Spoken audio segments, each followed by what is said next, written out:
it's supposed to feel.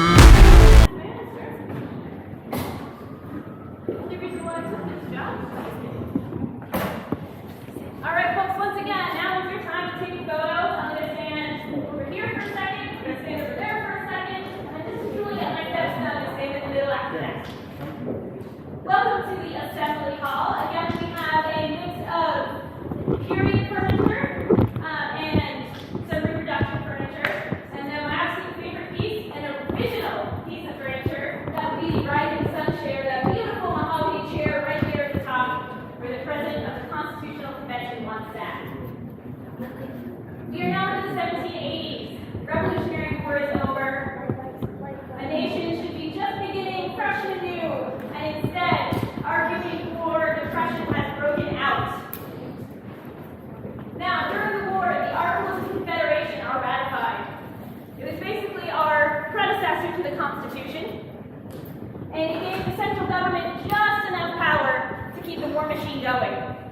But really, in all intents and purposes, it was more of a treaty between sovereign states. And during the war, that was fine. They had a common enemy, the British. No offense to any British folks here, we love you now. But after the war was over, the states went back to doing what they had done before, which was fight amongst themselves. Yeah, in fact, all-out wars were happening over land between the states. And people were rebelling against their state government over the economic depression that was taking place. The United States didn't have any credibility on the world stage yet. The British weren't following through with all the things they agreed to in the Treaty of Paris, and therefore neither were we. In fact, things were so bad-looking that George Washington wrote to James Madison, "We are fast verging to anarchy and confusion!" Exclamation point. It takes a lot for George Washington to write an exclamation point. And so the Congress decided there would be a constitutional convention to amend these Articles of Confederation. But there was one teensy tiny problem. The Articles of Confederation could only be amended if every single man in the room agreed. That's every single representative from every single colony or state at this point. And so when that convention happened, Rhode Island didn't show up. Anyone from Rhode Island here? Still not showing up. I don't know what to tell you. But because Rhode Island didn't show up, they could not amend those articles. And so they kind of, threw it out the window, decided to start fresh. And that's when we got our Constitution. Now imagine men from 12 states sitting here, arguing back and forth over states' rights, small states, big states, federal rights, enslavement. And you have George Washington, that man who had just written about anarchy and confusion, sitting in this very fancy chair, and not really saying anything.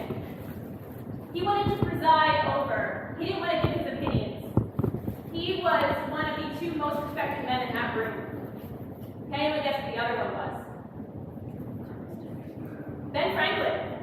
But all the names in here are also very well-respected men, don't get me wrong. And of course, they were kind of on opposite sides of one of the more important issues.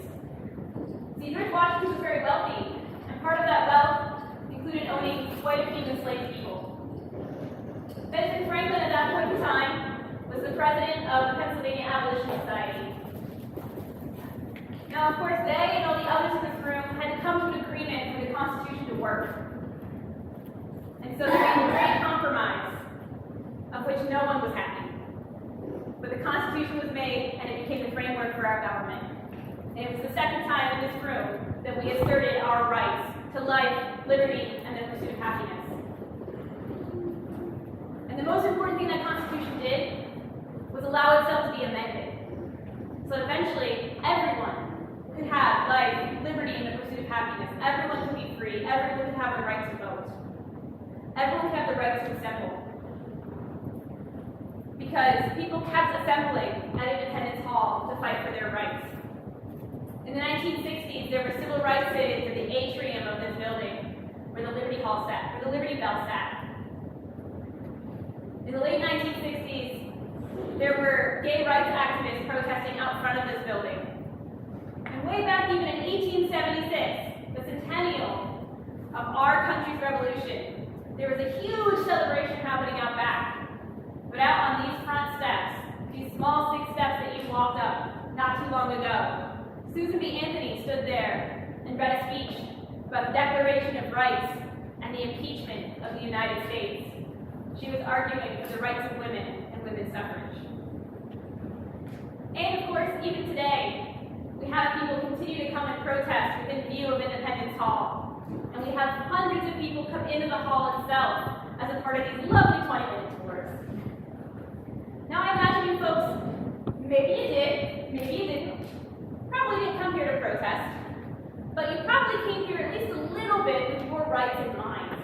After all, for most of you I imagine, those rights were either established or inspired by the events that happened in this room or in this hall.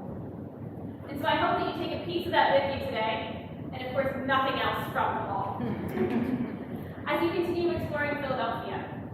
And I hope that it may inspire you to protect your rights or fight for the rights of others who do not have it. Now folks, I want to end our tour today with one last quote, because who says it better than the folks of old? This is a quote from Benjamin Rush, who said this just after the Constitution was created in 1788. He said, "There is nothing more common than to confound the terms of the American Revolution with that of the late American War. The American War is over, but this is far from being the case with the American Revolution." Now folks, I do want to thank you so much for joining us today. I am going to lead us out these doors and out the back here. This is your chance for any last minute quick photos. Otherwise, I'll be there for